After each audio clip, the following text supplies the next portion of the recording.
I'm Paul, a student at Hillsdale College. Here is my professor, Dr. Larry Arnn, on the separation of church and state. America's founders believed in the separation of church and state, in that the country was not to have an official religion or an official sect. But that did not mean that government was to be hostile to religion, or even indifferent to religion, as many today argue. In fact, America's founding document, the Declaration of Independence, includes both a reference to God as the author of the laws of nature and a confident assertion that human beings are endowed by their Creator with certain inalienable rights. Far from being hostile or indifferent to religion, America's founders understood the theology of the Declaration to be an essential part of the education of citizens. This Constitution Minute was brought to you by Hillsdale College. To join the national conversation on the Constitution, go to constitutionminute.org. In a world controlled by corrupt politicians, You got a business. That you didn't build that. a team of ordinary men emerge from the ashes to give voice to the voiceless and hope to the hopeless. Sackhead Sean.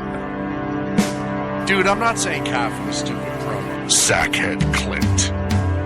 All good friends of ours usually show up drunk.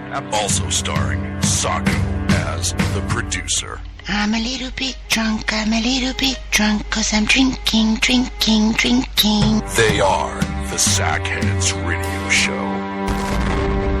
Every Wednesday at 8 p.m. Pacific on shrmedia.com. Probably about 20,000 communists over the river. We can hold a bridge. We can defend Dongha. We will fly in Dongha, and we will die in Dongha. This is not a prison. This is a re-education camp. The communists always try to break us. Bring teachers here to teach you proper communist way to live. Still show no gratitude. Get up! But they will never break me. Ride the Thunder, coming soon to a theater near you. For more information, visit ridethethundermovie.com.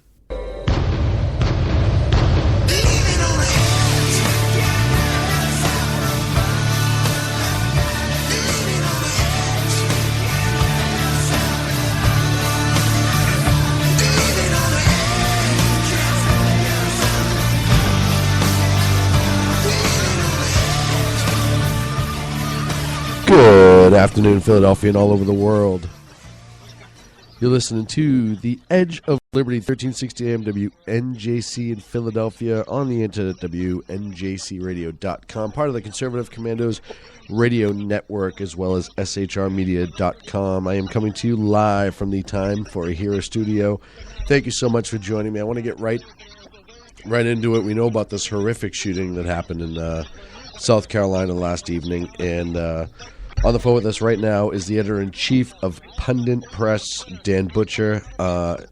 Dan, a lot's happened in the last 30 minutes, so let's get caught up to speed and then talk a little bit about the shooter. Well, yeah, thanks, Sean, for letting me come on to discuss the shooting.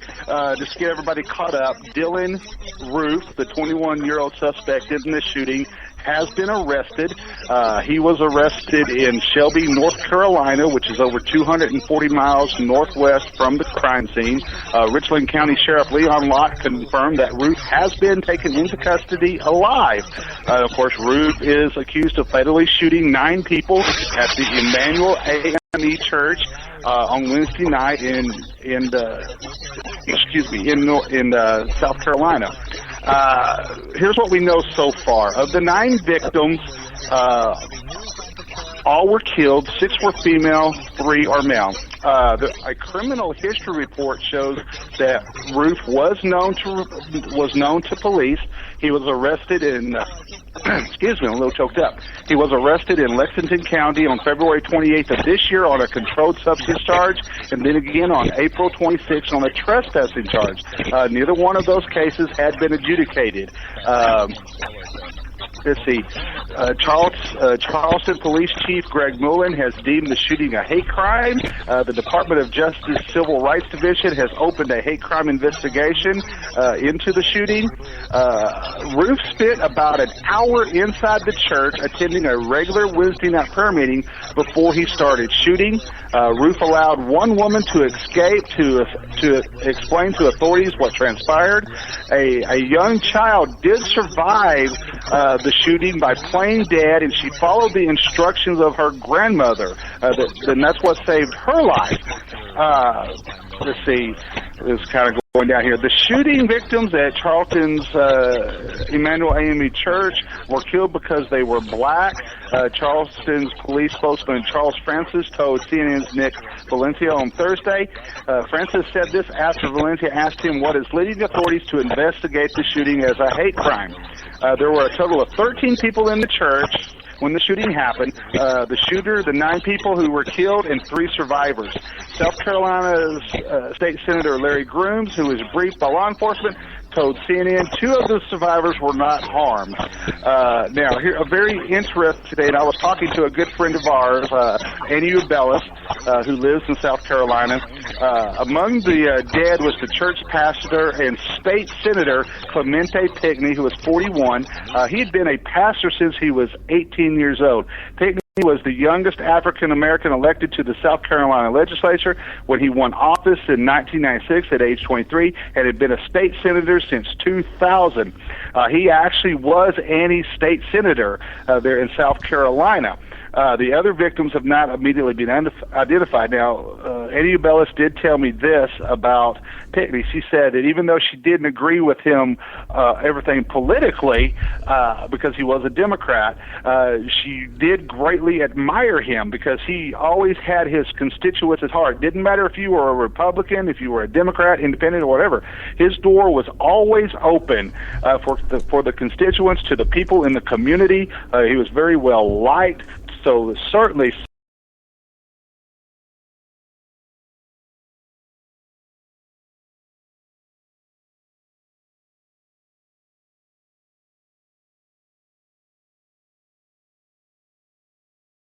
know, while we do not yet know all of the details, we do know that we'll never understand what motivated anyone to enter one of our places of worship and take the life of another. Please join us in lifting up the victims and their families with our love and prayers. U.S. Senator Tim Scott posted a series of Twitter messages about the tragedy. He said, "My heart is breaking for Charleston and South Carolina tonight." And of course, I do believe right now, as we were coming to the air, the new Attorney General, Loretta Lynch, has already spoken on this shooting. President Obama was scheduled to go on at 11:45 Eastern time. We were still waiting for him to make his statement. I don't know if he's made it yet because I've been on the air with you. But that's kind of where we stand right now, Sean, on the details of the shooting. Yeah, and I'm going to try to actually, if I can get it to patch through, I have the screen up waiting for the president to speak as well. Couple things I want to ask, Dan, and I don't know if you know yet. First of all, was he a regular member of this church? No. Okay, so he showed up. There's no indication. You have to remember, this particular church is a historical African American church. Yes. It was at the center of the civil rights movement. So, no, we do not know why he targeted this church, why he was at this particular prayer meeting on this Wednesday night. One of the good things about him being taken alive is maybe we will actually get some answers this time. Yeah, well, I have a feeling it's going to be a lot like the Colorado shooter. I have a feeling there's going to be a lot of missed indicators or issues with this Dylan Storm Roof. And I haven't been able to dig into his social media. I'm sure there's going to be some indicators on there if he is active on social media. A horrific tragedy. I say it anytime you walk into anyone's place of worship and do something so horrific, there's a special level of hell that you're going to end up in. But this one, it's even more tragic.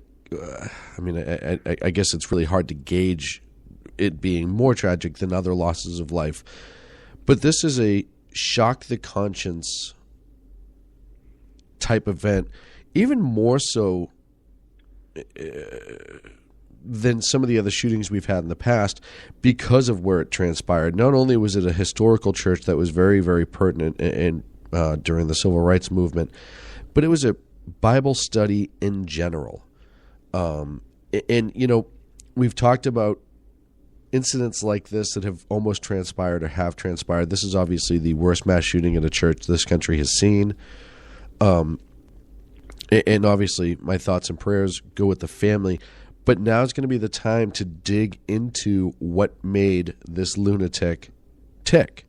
You know, I don't, and I will never be able to comprehend why this seemed like an acceptable act to this young man. And I'll tell you right now, there's a lot of indicators right up front. The fact that he didn't just barge in and start shooting, and he actually sat in on the Bible study for an hour, it is extremely troubling. That alone is one of the most troubling things, because he literally, most random acts or acts of lunacy, when they involve planning to that level, and there was obviously a plan this young man had, he went in and he sat and essentially prayed with his victims, and I don't know if he actually prayed, but his victims were praying during Bible study before he executed them.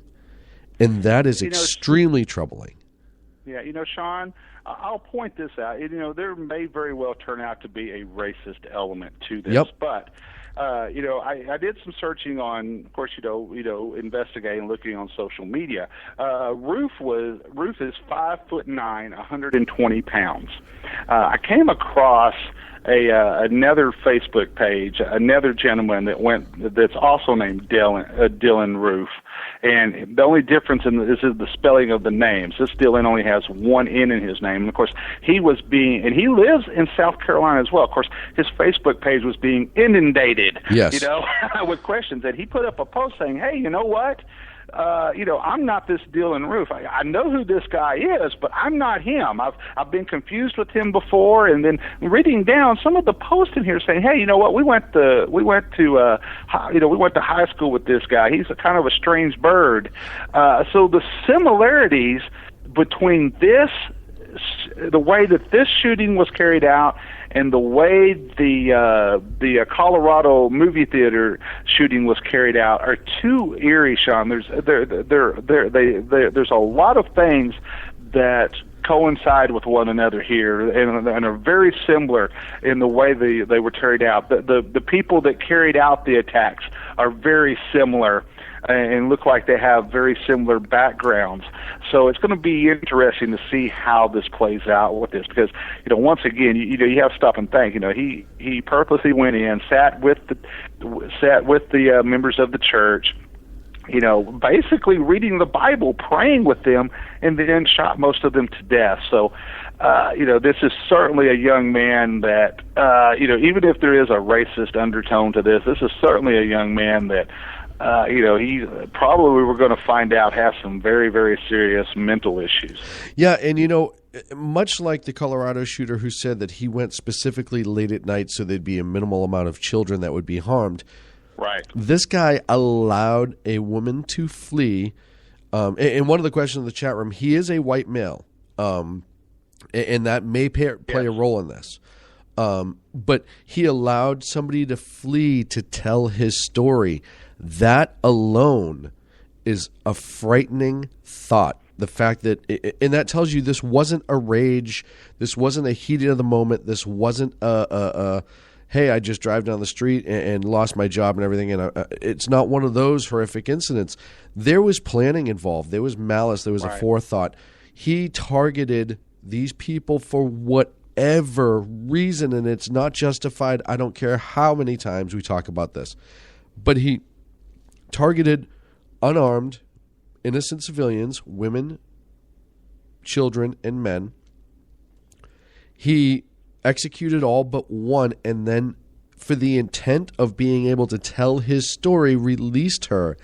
That is the complete act of a psychopath. And I know probably it's going to end up being after the break. We're going to talk about the left reaction, all this other stuff. But have they talked about what weapon has been used? Yeah, I'm assuming it's a pistol, because he was able to hide it for the entirety of the hour that he was in there. Yeah, I got a couple of points to make. Yes, we do know that he did receive a handgun from a family member, so we do know that he did own and possess a handgun. We do not know the weapon that was used in the shooting yet. The police have not released that information. I'm sure we will get that information later today, but we do know that he did have a handgun of some sort that he did have in his possession that was his, so we do know that. Sean, I also want to bring this up, and this is very telling as well, because you and I were both, we were chatting, we were texting back and forth, and one very unique thing about this case, you and I were both very surprised that they found him alive. I'll be honest with you, I was expecting that, that he would probably get into some type of standoff with this, and he would either, take his own life, or he would pull one of the suicide by cop stunts or something like that. But the fact that they were able to take him alive without any incident whatsoever is very telling, because that is the exact situation that we had in Colorado. In Colorado, they yes. were able to take him alive, without any resistance, basically. And Dan, too, one of the things that really scares me, listen, and I said to you, I was kind of under the assumption he would take the coward's route out. Right. I did not think that when he had armed law enforcement pursuing him, just on the act alone, I did not think that he would fight back. So I figured he would end it before that interaction took place. But now that we know he's taken into custody, the Colorado shooting becomes so prominent, like you said, because has this guy posted sympathetic statements about the Colorado shooting? Home be booby-trapped like the Aurora, Colorado shooter was. Matter of fact, on social media, his Facebook page is completely locked down. The only information you can get from his Facebook page was a profile picture that shows him in a leather jacket with some patches on it, and with the same haircut that he has. You see him that prominent bowl cut.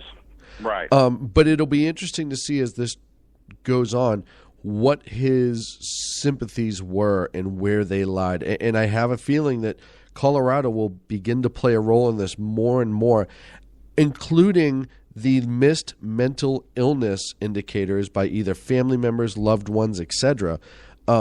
Because much like in Colorado, who you had trained professionals missing or not following through, and I don't care what anyone says, the guy who pulled the trigger committed the act, but there was a systemic failure with the psychologist that he was working with in Colorado that could have prevented this if they did their job, in my humble opinion. And it's going to be curious to me, just almost like Sandy Hook and almost like in Colorado, if people knew something was coming and everybody was afraid to say something. And that's the part that scares me in a lot of different ways, because we're going to get into the 2A thing, I'm sure, after the break, because everyone's screaming about it already. But this guy was going to commit a horrific act, in my opinion, just like Colorado, just like the Oklahoma City bombing. It's going to be done one way or the other. The question is who knew it may happen, or who had that indicator? Especially it's going to be interesting to see, with the narcotics arrest in April, and then the trespassing. It'd be interesting to see if that was at a church or not. A couple other things, but were things said that some people now are going, oh, I should have said this to law enforcement or to whoever? Sean, I'll point this out real quick. So far, this, Dylann Roof does not fit the profile of what we've seen in the past, as far as people that have carried out horrific racial crimes. This he doesn't fit the he's obviously not a skinhead. He doesn't fit the profile of being a member of the Ku Klux Klan or anything like that.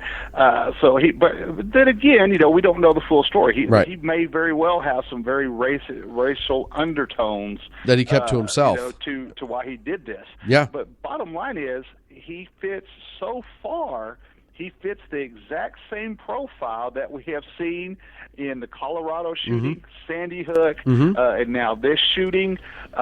He is fitting that type of profile where he's looking like, you know what, this may have been an individual that had unfortunately had a very rough childhood, and that coupled in with some mental issues and stuff like that. He's fitting that profile so far, not the profile of a mass racist killer. Right, and I said before, I would probably bet dollars to donuts that race may have contributed to this.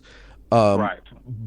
That my only thing that would shy me away from that, from going all in on that theory, is the fact that he sat and prayed for an hour.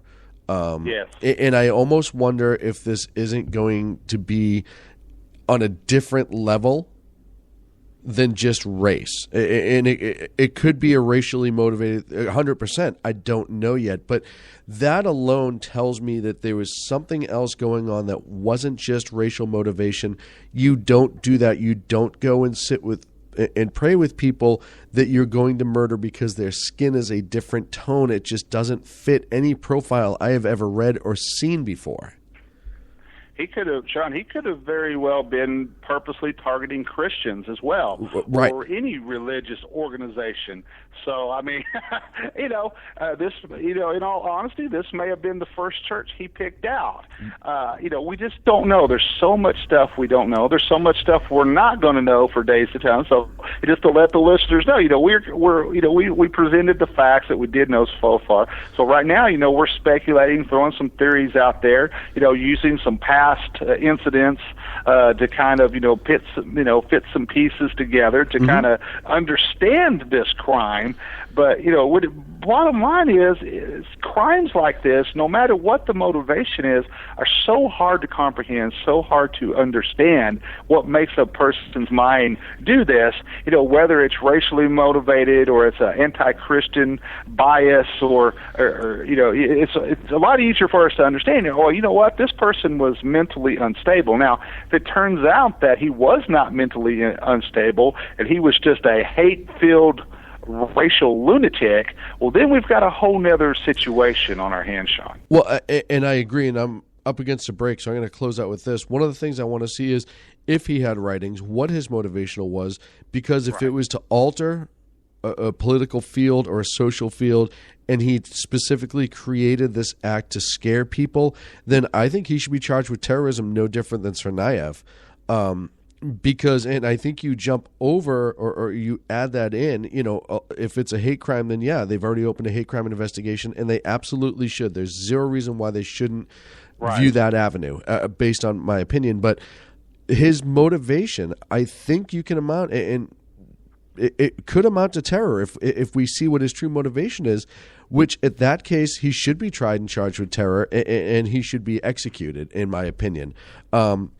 Honestly, in my personal opinion, he should be executed anyhow if he's found guilty, because this is such a horrific act. I'm one of those people that I don't believe he should be allowed to walk another day. But that's just merely my emotions talking versus the reality. Let me take a quick breakdown. We come back. The thing that I knew when I read this last night while we were in air with Sackheads is already starting. Back in a few minutes here on the Edge of Liberty, 1360 AM WNJC in Philadelphia.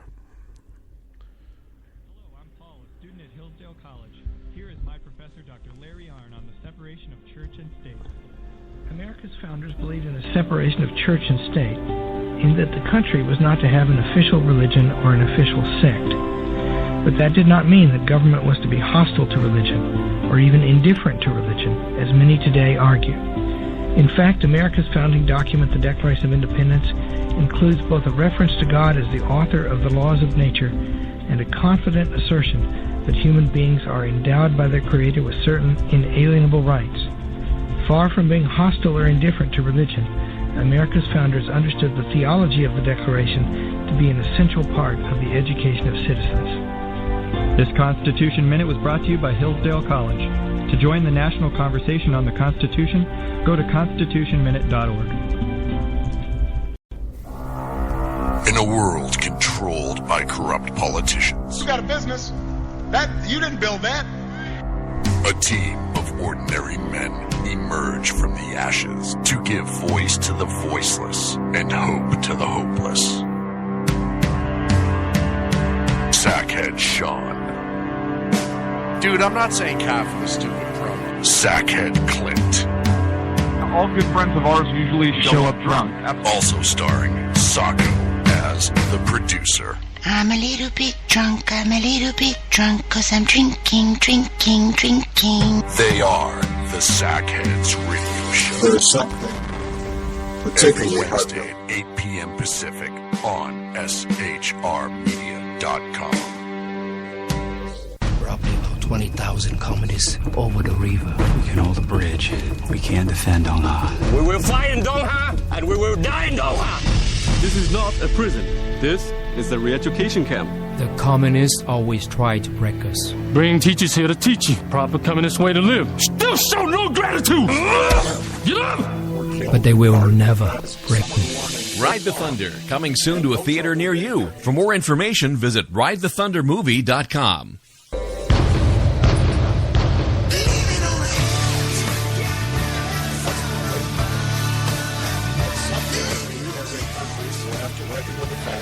We're back on the Edge of Liberty, 1360 AM WNJC in Philadelphia. The president is speaking right now about the South Carolina incident, and if you just give me a quick second, I'm going to see if I could patch him in. Dan, I don't know if you're following, if you can kind of catch us up on what he said so far. I am not following what the president said, Sean, but Sean, let me bring this up real quick. I blew up the picture of Dylan Roof in the jacket that he's wearing in the Facebook picture. The flags, and I recognize these flags. The flags that are on the jacket are flags from South Africa and Rhodesia, which is now Zimbabwe, and the flags are apartheid era flags. I thought I'd seen those before, but that is what those are, Sean. And I will verify that's what those flags are on there. Also, we've now had some pictures come up of Roof sitting on the roof of his car with his license plates on his car had a Confederate flag on them. His father gave him a .45 caliber pistol for his birthday. A gentleman by the name of John Mullins, who went to high school with him, said that he remembered Roof as being kind of wild. He used a lot of drugs heavily. It was obviously harder than marijuana. He was like a pill popper, from what I understand, like Xanax and stuff like that. The school he went to was had a good mix of black and white students.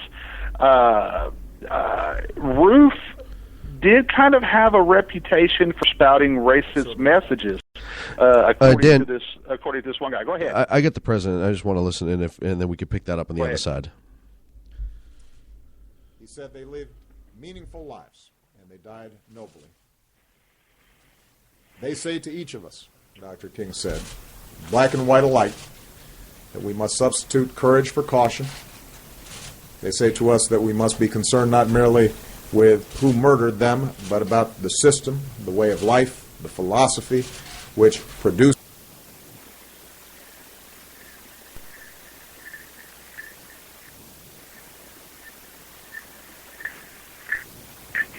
the murderers. Their death says to us that we must work passionately and unrelentingly for the realization of the American dream. And if one will hold on, he will discover that God walks with him, and that God is able to lift you from the fatigue of despair to the buoyancy of hope, and transform dark and desolate valleys into sunlit paths of inner peace.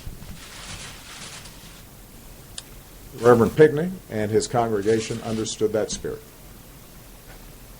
Their Christian faith compelled them to reach out not just to members of their congregation or to members of their own communities, but to all in need. They opened their doors to strangers who might enter a church in search of healing or redemption. Mother Emanuel Church and its congregation have risen before, from flames, from an earthquake, from other dark times, to give hope to generations of Charlestonians.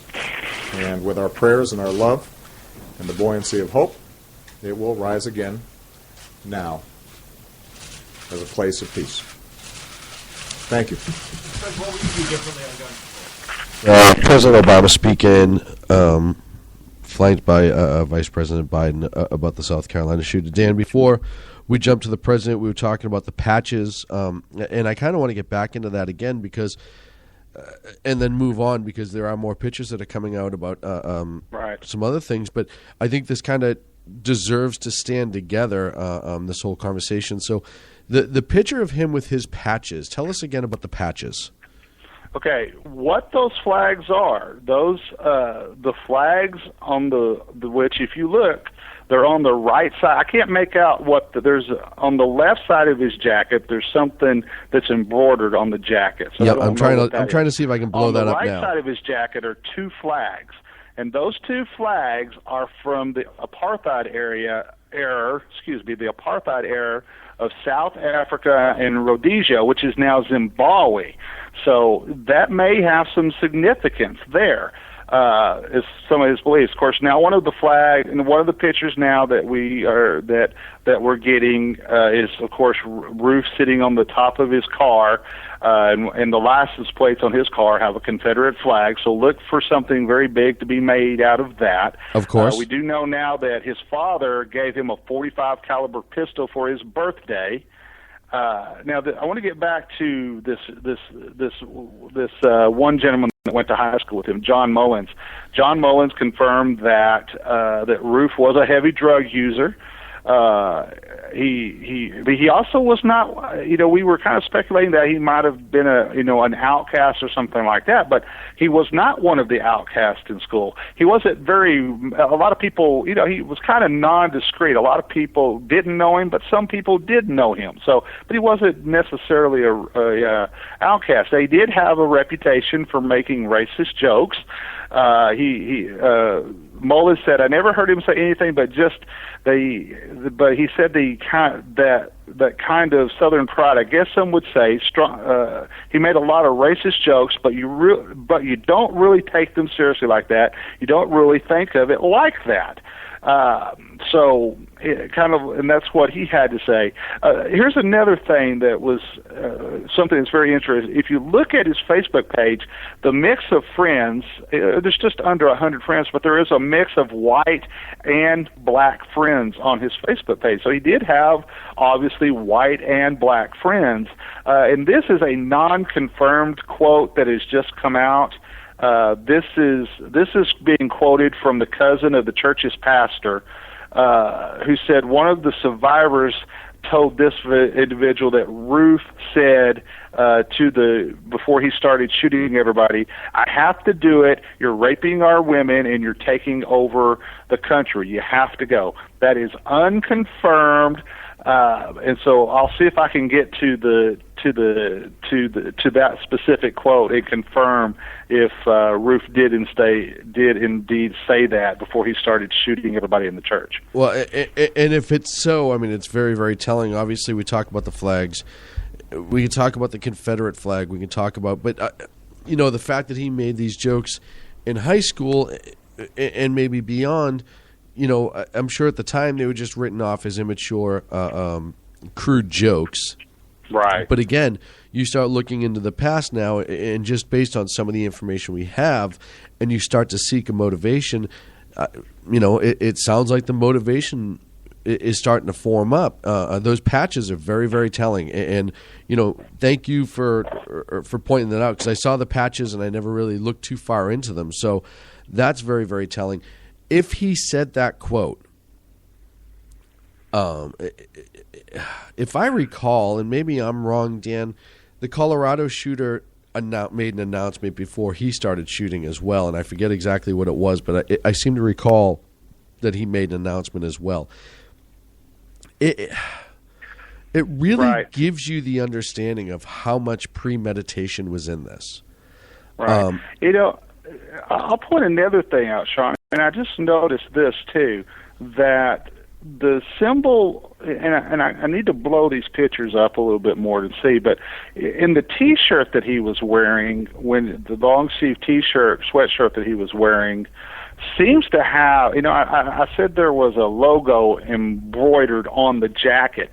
The logo that's embroidered on this sweatshirt that he's wearing right before he committed the crime looks very similar. So I'm trying to figure out what that is. And if it's symbolic whatsoever. Yeah, I can't tell what it is. It may be significant, it may not, but I can't quite tell. I can't quite tell what that is. But Sean, I'm also going to point this out, and I know you're going to want to get into this too. But obviously, if this is the case, you're going to start seeing, Salon.com has already come out with an article, saying that basically that. That white America is to blame and white privilege is to blame for this shooting. But yet, once again, these type of shootings are so rare, even when racially motivated, are so rare. But yet, our friends on the liberal left continue to ignore the very radical elements among their own mix, which is like the Black Panthers or the Nation of Islam that are opening, calling for revolution in our country today. Yeah. Then once again forgetting about the black on black crime. How many African Americans were killed in Chicago, were killed in Baltimore, St. Louis this past weekend? How many more are going to be killed this coming up weekend? Well, the reality is they're going to hijack this situation. Exactly. Because one of the biggest problems, and I've talked about this on Sackheads, I've talked about it on this show, mental illness is so vastly ignored in this country, and how we deal with it is so just swept under the table. Much like Aurora, Colorado, much like we see every day on our streets, a lot of these people who have been released, and I said this on Sackheads, and people were just mortified they would dare say it, but when California and a lot of other states closed the mental health hospitals, the state-run hospitals, where mental illness people were brought and cared for because they couldn't care for themselves. And then it was actually President Reagan and then Governor Reagan who closed all of them and started to release people under this idea of, well, if they self-medicate, if there's somebody to look in on them here and there, they will be able to integrate back into society. And it's a tremendously failed experiment. And this is something I say all the time, you're trusting people with mental illness to take medicine to keep them from getting mentally ill. I know people that forget to take medicine that will save their lives every single day. That have zero mental issues, So when you start looking at mental illness in this country, and I'm not even giving this guy the bow out yet to say that he was mentally ill, because I have a serious issue with how we deal with mental illness and crimes in this country as well. But just mental illness alone is vastly underdealt with in this country, and all these other big, sexy, quote unquote, sexy issues get pushed to the front. So, just like Colorado, I don't believe that he was, quote unquote, mentally ill per the law. I think anyone that executes another person or murders another person, yeah, you're mentally ill. There's something seriously wrong with you, in my opinion. But, the criminality aspect of mentally ill, we don't have guilty by mental illness, and then, a lot of times it's, he's mentally ill, so he doesn't get charged, and in 20 years he can get out and go from there. So that is a problem I have. Yes, mental illness is an issue, but we need to address how we deal with it in this country, because in a case like this, or in a case like Aurora, and even Timothy McVeigh to a point, it plays a point. Of course these people are mentally ill. There's no question in anyone's mind. But what are we going to do to deal with that mental illness on the streets? Yeah, exactly. And Sean, I think it's going to be interesting also to see what the toxicology reports are. Yes. Was he high when they arrested him? Just how out of it was he when they arrested him, or was he fully coherent? A lot of that's going to come into play as well.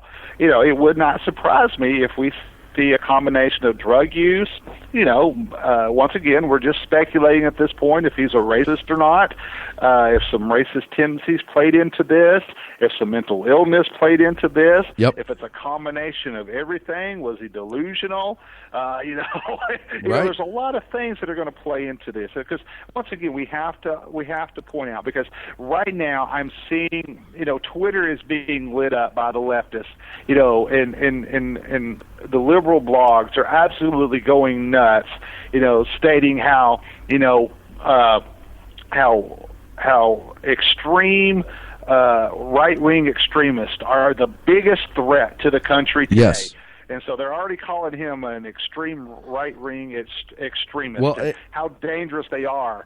And, of course, that has been fueled by the Obama administration and et cetera. And I think we're going to find that's further from the case, because this guy definitely doesn't look like he has any affiliations, although, we're still kind of, getting in and investigating that. So we'll see if he does have some affiliations somewhere. Well, but, bottom line. Oh, go ahead, Sean. I'm sorry. No, that's fine, because I want to talk about that, and I want to talk about his license plate, and I want to talk about the left reaction. Let's take a quick break. When we come back, right, we're going to rip that apart, because there's going to be some unfortunate truths that the left are going to have to deal with this. We'll be back here on 1360 AM WNJC in Philadelphia. This is The Edge of Liberty. I'm your host, Sean Lewis. Dan Butcher joins us on the line just after the break. Hello, I'm Paul, a student at Hillsdale College. Here is my professor, Dr. Larry Arnn, on the separation of church and state. America's founders believed in the separation of church and state, in that the country was not to have an official religion or an official sect. But that did not mean that government was to be hostile to religion, or even indifferent to religion, as many today argue. In fact, America's founding document, the Declaration of Independence, includes both a reference to God as the author of the laws of nature and a confident assertion that human beings are endowed by their Creator with certain inalienable rights. Far from being hostile or indifferent to religion, America's founders understood the theology of the Declaration to be an essential part of the education of citizens. This Constitution Minute was brought to you by Hillsdale College. To join the national conversation on the Constitution, go to constitutionminute.org. In a world controlled by corrupt politicians, You got a business. You didn't build that.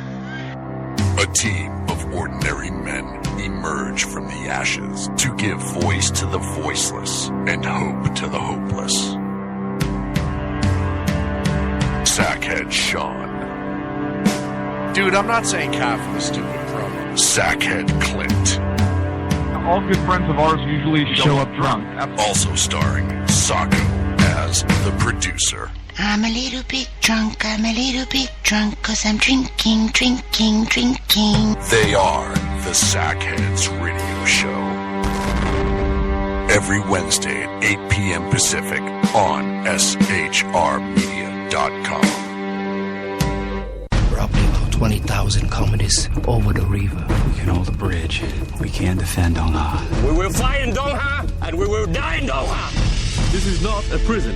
This is the re-education camp. The communists always try to break us. Bring teachers here to teach you proper communist way to live. Still show no gratitude. Get up! But they will never break me.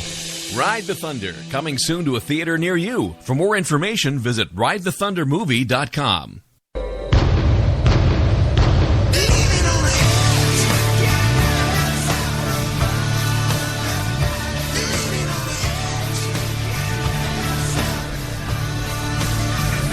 And we are back here on the Edge of Liberty, 1360 AM WNJC in Philadelphia, all over the world on the internet, WNJCradio.com, part of the Conservative Commandos Radio Network, and part of the SHR Media Network as well. On the phone with us, the editor-in-chief, Pundit Press. We're talking about the South Carolina church shooting, which I'll get back to in a second real quick. The House has passed the Obama trade bill. It's on its way to the Senate as we speak. I have a feeling Dan, when he does his Friday show for me tomorrow here on the Edge of Liberty, is going to have a lot more about that. A bunch more about that. Yeah. Sean, let me start this with this, because I know this is going to absolutely set you off, and I want to do that on purpose, because I know you have a lot of good things to say about this, and this is what Salon.com had to say. They said, white. Let me emphasize this very clearly. White right-wing domestic terrorism is one of the greatest threats to public safety and security in post-9/11 United States of America. Such a plain-spoken fact is forgotten in mainstream American public discourse. Once again, white privilege is the power to be the ultimate individual where one's actions and behavior rarely, if ever, reflects on the collective character of white people en masse. By comparison, black and brown Americans, Muslims, Arabs, and the other, more generally, are routinely subjected to group punishment and demonization. White Americans will not have to look in the mirror and ask, what does it feel like to be a problem? In the aftermath of reoccurring mass shootings and right-wing domestic terrorism, it is essentially that they start to practice such acts of introspection in the interest of the common good. White America must answer for the Charleston Church massacre. Sean, it's all yours, my friend. Well, first of all, it's amazing to me how, and I say this all the time, just because one black person commits a robbery, does that to say that every black person is a robber? No. The same thing. Just because one white person commits a horrific act, you cannot have the same bigotry blanket thrown over that every single white person is either sympathetic or would do the same thing. That statement alone is so full of bigotry, it is not even funny. And let's be honest about a few things. I have, nor almost everybody I know, either people of color or not, have never once seen a horrific act committed on committed by a white person onto a person of color and said that's okay because they're just so and so, whatever race, religion, you pick it, you go. I think it's funny though that they used race on everything else except for when it came to Muslim. They used that religion specifically and not just black Christians as it was in this situation. So I think it's funny that the Muslim race gets a tip of a hat as being persecuted, but Christians not mentioned whatsoever. And finally, for less than, and I'll tell you right now, this story came out when we were on Sackhead, so it was less than 12 hours ago. For this idiot over at Salon, whoever wrote that article, to make the assumption that this person was a right-winger right off the bat is insane. And here is why. The Confederate flag was the symbol of the South rising during the Civil War and fighting. What people seem to forget, the KKK, the Confederates that were fighting against the North, etc., were Democrats. They were not right-wing, gun-toting Americans, as we love. They weren't the teabaggers. They weren't all this other things. And listen, Harry Reid made this okay when he called the Tea Party terrorists. I blame this all on Reid because once he called the Tea Party terrorists in a speech 5 or 6 years ago, it's becoming more and more okay to look at people who are conservative and on the right as a threat and as a terror. Meanwhile, I think it's very, very safe to say that the majority of the people on the right side of the fence when something like this has happened are the first ones to call for some sort of action on the individual that committed the crime. We love to throw this blanket response over everything. Look at Sandy Hook when the president marched the children of Sandy Hook that were there the day of the shooting onto the stage and essentially says, if you don't agree with me and my executive action on gun control, you hate children. We had the release yesterday of the report by the idiots who essentially said, well, people that own carry their guns privately or have no impact on crime all over the country, which is BS. We know it was BS. And it's the same thing of, well, if you carry a gun, you must hate children because, guns kill children. Well, if you say I can't carry a gun, you must hate children because what if I could use that weapon to defend one child? What if I could save one life? Listen, we go back to Timothy McVeigh, and I say this time and again. Timothy McVeigh was one of the worst homegrown terrorists this country has ever seen. He was the worst homegrown terrorist this country has ever seen.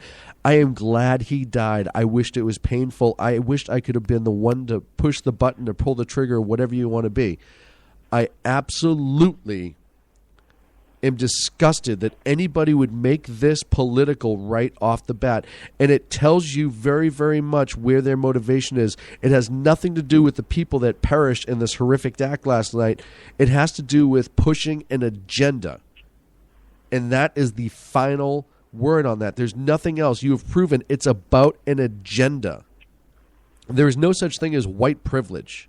As much as people love to throw that around. You know what? I've been working since I was 14 years old. I had 2 and 3 jobs almost my entire life to get what I am right now, and I am barely middle class. There was no white privilege. I had to fight and claw every single day to get there, and I still do it every single day. On top of this show, Sackheads and SHR Media, I still work 40 to 50 hours a week outside of that and try to be a parent and a husband all at once. Don't sit here and talk about any sort of privilege for anybody. We all have the opportunity to become who we want to be in this country. All you have to do is step up, look for that hand up, not the hand out, and stop blaming everybody else for the actions of certain individuals. Was that the response you were looking for? Yeah, perfect. And now I'm gonna set you off some more. Oh, goody, goody. Let me. This is what, in case, because we missed most of what President Obama had to say. Here are 2 very key aspects of President Obama's remarks. He said, "I've had to make statements like this too many times. At some point, we as a country will have to reckon with the fact that this type of mass violence does not happen in other developed countries." Bull. Okay. And second of all, he says, it is in our power to do something about it. I say that recognizing the politics in this town, which he is talking about Washington, D.C., foreclose a lot of those avenues right now, but it would be wrong for us not to acknowledge it. That is, in my opinion, a slight hint that we need to go to full-blown gun control in our country, which is the liberal leftist wet dream other than Obamacare. Well, you know, and I say this all the time. I have a buddy of mine who has a tendency to be a little bit left of center, not completely, but he says it all the time: is you can't put it back in the bowl, and meaning excrement.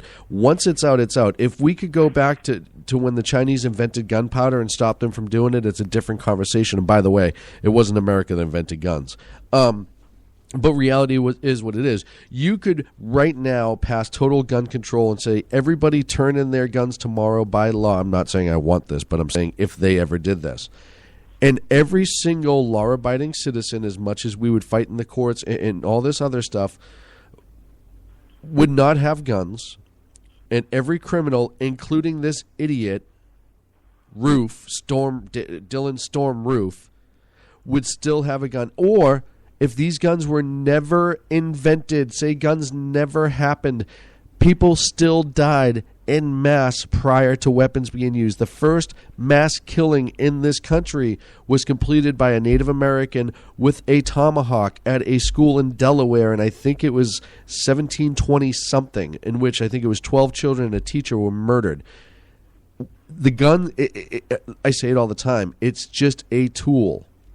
It's no different than a hammer. It's when it's put into the hands of criminals, it's used for evil. And here's a little hint. With all the weapons in the world and all the porous borders we have, we could throw every single gun we own into a giant vat tomorrow, and there would be thousands of them coming in en masse. All you would do is the drug trade in Mexico would change to a gun trade,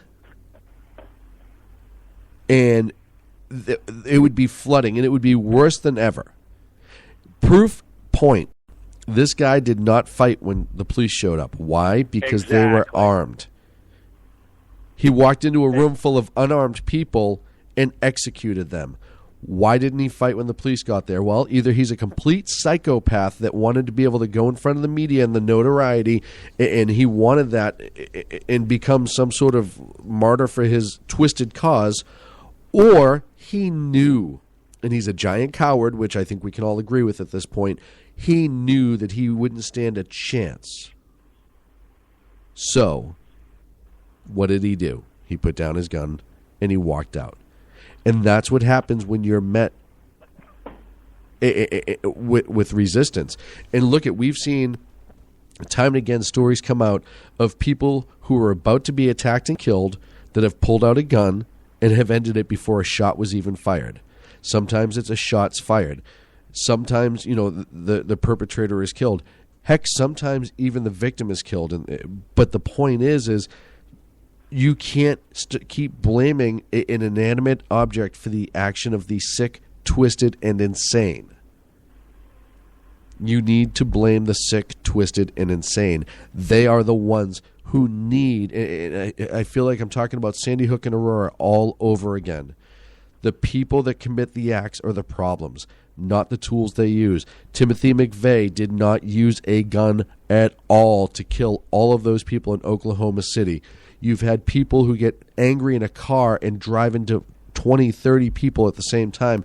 The sick, the twisted, and insane will find a way to commit horrific acts because that is their little twisted goal. And I think the average person cannot even understand that possibility. They think, oh, well, if you take the gun away, he'll lose his motivation.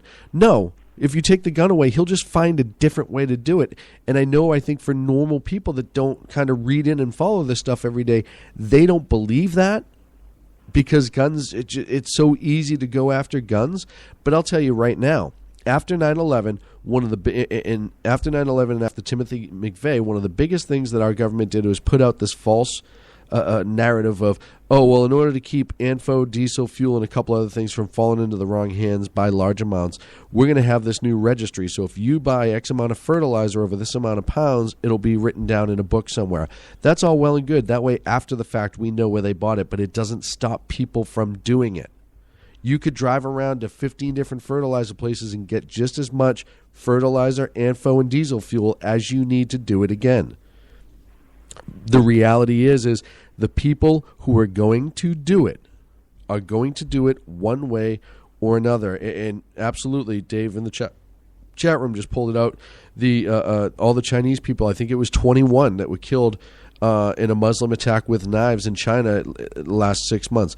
We've seen the British military soldier that was beheaded in public in London. People are going to commit these crimes, and a lot of times law enforcement is not going to be there fast enough to stop it. Just like in Britain, hey, listen, most of the British cops now have guns. That guy was attacked, the call went out, and his head was still chopped off. Well, they didn't kill 9, or they didn't kill 20, or they didn't kill 21, not yet. But if they get enough of them, they will. And I would much rather take my chances with my pistol at my side or whatever I choose to carry on me versus waiting for the police to show up, because in a lot of big cities, that could be 15 or 20 minutes. Sean, look, here's the money quote from Barack Obama today, and people are already aware that that we've had some U.S. senators and U.S. congressmen introduce new gun control regulations specifically targeting handguns, to where they want you to go into your local law enforcement office, with a photo ID, get fingerprinted, background check. You have to adhere to all of the regulations with the Brady Bill, all that stuff, and look for them to really use this to push gun control and doing away with the Second Amendment in general. And here is the money quote from Barack Obama. We don't have all the facts, but once again, there were some people who wanted to inflict harm, had no trouble getting their hands on a gun. Yeah, Timothy McVeigh had no problem getting his hand on a giant bomb that killed hundreds of people. So don't start doing that. And that shows his motivation. And you know what? Rahm Emanuel must be high-fiving himself right now. Never, ever, ever let a tragedy go to waste. And that's exactly what's going to happen. And, Dan, I saw the first anti-gun. I saw 2 things last night. One of them is an anti-gun thing. Oh, another white guy with a gun kills a whole bunch of black people. That was one of the things I saw on Twitter. And the other one I saw on Twitter was, which just drove me crazy, was somebody saying, how is it that if God protects his children, this could happen in a church? Where are you, God, now? I'm an atheist. And I said, why does that even matter right now? First of all, we can have that argument on a different day, but the reality is what it is. If these people were in a cafeteria or a church or anywhere else.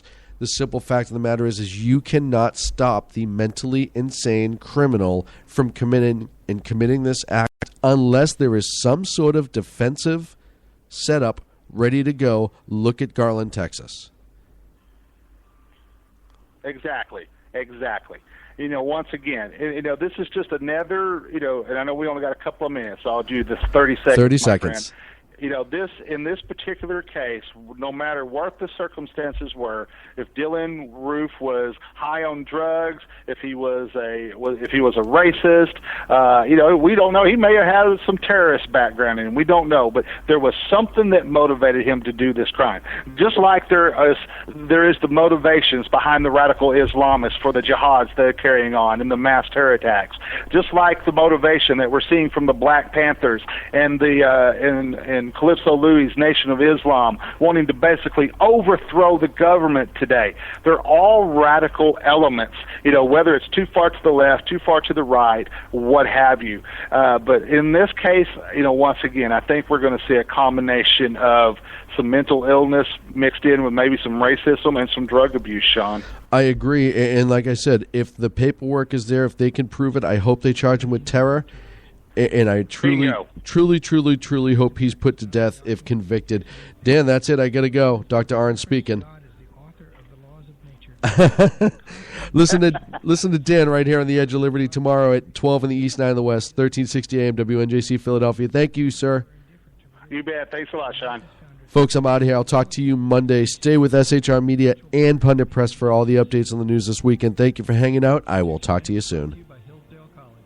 To join the national conversation on the Constitution, go to constitutionminute.org. In a world controlled by corrupt politicians, You got a business. You didn't build that. a team of ordinary men emerge from the ashes to give voice to the voiceless and hope to the hopeless. Sackhead Sean.